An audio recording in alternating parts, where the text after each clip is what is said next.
ओम. Doctor C ग देसाई यांनी मराठी ओविबद्ध केलेल्या श्री मुद्गल पुराणातील पान 890. आपण मागच्या भागात आपण योगामध्ये 8 अंगातील 5 अंगांची माहिती करून घेतली. यम, नियम, आसन, प्राणायाम आणि प्रत्याहार. आता आपण उरलेल्या 3 अंगांचा माहिती करून घेणार आहोत. 6वे अंग आहे धारणा. धारणा, ध्यान आणि समाधी यांना संयम असे नाव देण्यात आले आहे. धारणा, ध्यान आणि समाधी यांना संयम असे नाव देण्यात आले आहे.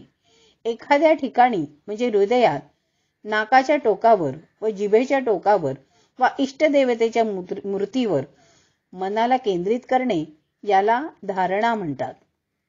चित्ताला स्थिर करण्यासाठी आधाराची गरज आहे. 7वं ध्यान. ज्या एखाद्या ठिकाणी चित्ताची धारणा केली असेल तिथेच त्याची एकाग्रता व एकरूपत्व होऊन ते दुसरीकडे जाऊ न देणे याला ध्यान म्हणतात. त्यानं चित्तशुद्धी होते. 8वे अंग समाधी. ध्याता, ध्यान आणि ध्येय या त्रिपुटीचे भान न राहता केवळ ध्येयावरच ध्यान केंद्रित होते तेव्हा त्याला समाधी असे म्हणतात. ज्या वेळेला उन्मनी भाव प्राप्त होईल त्यावेळी द्वैताची प्रतीती ज्ञान येत नाही. भोगाच्या अभ्यासात साधकाच्या अंगी विशेष शक्ती येतात. त्यांना योगसिद्धी अथवा विभूती म्हणतात. पूर्ण योगसिद्धाला या जगात कुठलेच काम असाध्य राहत नाही. तो सर्व नैसर्गिक, दैवी आणि आध्यात्मिक शक्तींचा स्वामी बनतो. साधारण 30 सिद्धी वर्णिलेल्या आहेत. त्यात महत्वाच्या 7. 1. अणिमा, 2. लघिमा, 3. महिमा, 4. प्राप्ती, 5. प्राक्याम्य, 6. वशित्व, 7. इशित्व आणि यथा कामावसायिता या सिद्धींमुळे वैराग्यापासून मन दूर होते. म्हणून योग्याने कधीही सिद्धींचे प्रदर्शन करू नये. अन्यथा योगी पतन पावेल आणि तो योगभ्रष्ट होईल. परंतु कैवल्य पदाची प्राप्ती होण्यासाठी समाधी स्थितीद्वारा होणाऱ्या परिवर्तनाची गरज असते. औषध, मंत्र इत्यादींच्या द्वारे शक्ती प्राप्त झाल्या तरी चित्तात नव्या कर्मांचे संस्कार शिल्लकच राहतात. त्यामुळे जन्ममृत्यूच्या फेऱ्यातून साधक बाहेर पडत नाही. परंतु जो समाधीद्वारा आपल्या चित्तात परिवर्तन घडवतो त्याचे कर्मसंस्कार नष्ट होतात आणि तो कैवल्याचा अधिकारी होतो. त्याचे हृदयातील त्रिगुण आणि त्यापासून निर्माण होणाऱ्या सकाम इच्छांचा नाश होतो. निष्काम भावनेने केलेले कर्म साधकाला बंधनकारक ठरत नाही व तो कर्मबंधातून मुक्त होतो आणि ईश्वर कृपेने शुद्धरूप होऊन आनंद स्वरूप होतो. शेवटी त्या पतंजली मुनींनी योगशास्त्र, व्याकरणशास्त्र आणि वैद्यकशास्त्र रचिले. त्यांना वंदन करूया. शेवटी त्या पतंजली मुनींना योगशास्त्र, व्याकरणशास्त्र आणि वैद्यकशास्त्र रचिले. त्यांना वंदन करूया.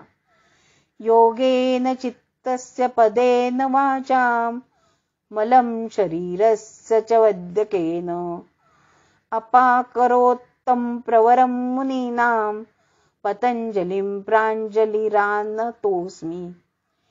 श्री मुद्गल पुराणात या सर्व योगांची माहिती आहे. श्री मुद्गलांनी दक्ष प्रजापतीला सांगितलेले श्री योगेश्वराचे पुराण म्हणजे श्री मुद्गल पुराण. त्यात सर्व पुराणांचे सार आहे. त्यासाठी सुखकर्ता दुःखहर्ता हे माझे पुस्तक गणेश भक्तांना उपयुक्त वाटावे. त्याशिवाय गणेश भक्तांनी सर्वसार हा ओवीबद्ध ग्रंथ अवश्य वाचावा. त्याचे गद्य रूपांतर श्री गणेशज्ञान नावाने ढवळे प्रकाशनतर्फे प्रसिद्ध झाले होते. त्याची नवीन आवृत्ती निघाली तर उत्तम होईल. 1997 मध्ये ती प्रकाशित करण्याचे ढवळे प्रकाशनाने मान्य केले आहे.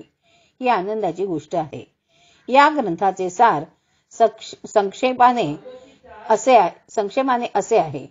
या ग्रंथात श्री गणेश हाच सर्वश्रेष्ठ, राजाधिराज योगेश्वर, आदिपूज्य कसा आहे हे पटवण्यासाठी 21 प्रकरणात श्री गणेशाचे श्रेष्ठत्व प्रतिपादन केलेले आहे. श्री गणेश सर्व देवात आदिपूज्य व श्रेष्ठ का आहे याविषयी 1. श्री गजानन हा सोपाधिक ब्रह्म आहे. 2. श्री गणेश ज्येष्ठ राजा आहे. 3. दुर्गेच्या अंगाच्या मळापासून जो बाळ निर्माण झाला त्याचे डोके शंकराने तोडल्यावर तो कोणत्याही शक्तीने पुन्हा जिवंत होईना, तेव्हा शंकराने ओंकाराचे आवाहन केले. त्यावेळी ओंकार प्रसन्न झाला. तो ब्रह्माचा पहिला आकार, म्हणून ओंकाराच्या ऐश्वर्याचे आदिपूजन होते. हा श्री गणेशाचा विशिष्ट अधिकार आहे. 4. गणेशाच्या 2 प्रकृती आहेत. त्यांची प्राप्ती वेदागम्य असून व्याप्ती सर्वत्र आहे. हे सर्व पाहता ब्रह्मणस्पती हा सर्व शक्तींचा पती आहे. 5. विराट पुरुष सजीव करण्यासाठी सकल ब्रह्मांचा पती म्हणजेच ब्रह्मणस्पती याने आपली चैतन्य शक्ती विराट पुरुषाच्या देहात अर्पण केली. चिंतामणीच्या चैतन्य शक्तीने विराट पुरुषात प्रवेश करताच तो सजीव झाला. म्हणून नानाविध श्रुती असे वर्णन करतात की चिंतामणी हा देवातला मुख्य देव आहे. पान 890 संपूर्ण.